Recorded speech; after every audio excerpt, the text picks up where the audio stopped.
നിലവിലുണ്ടായിരിക്കുന്ന പാചകവാതക പ്രതിസന്ധി പുതിയ അധ്യയന വർഷത്തിൽ സ്കൂളുകളെയും ബാധിക്കും. സ്കൂളുകളിൽ ഉച്ചഭക്ഷണ പദ്ധതി മുടങ്ങുമോ എന്നാണ് ആശങ്ക ഉയരുന്നത്.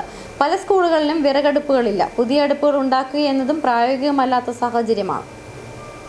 പുതിയ അധ്യയന വർഷം ആരംഭിക്കുവാൻ ഏതാനും ദിവസങ്ങൾ മാത്രം ബാക്കി നിൽക്കുമ്പോൾ പാചകവാതക പ്രതിസന്ധി സ്കൂളുകളിൽ കുട്ടികളുടെ ഉച്ചഭക്ഷണത്തെ ബാധിക്കുമോ എന്ന ആശങ്കയാണ് ഉയരുന്നത്.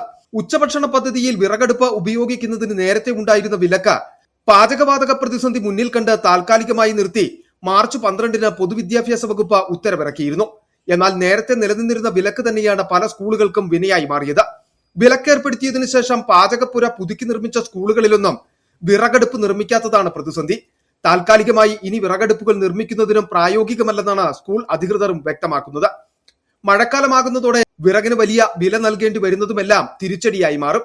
നിലവിൽ വിദ്യാഭ്യാസ സ്ഥാപനങ്ങൾക്ക് സിലിണ്ടർ നൽകുന്നതിന് മുൻഗണന നൽകണമെന്ന നിർദ്ദേശമുണ്ട്. പഴയതുപോലെ സിലിണ്ടറുകൾ ലഭിക്കുമോ എന്ന കാര്യത്തിലും ആശങ്ക നിലനിൽക്കുന്നു. City vision, Rajakkad.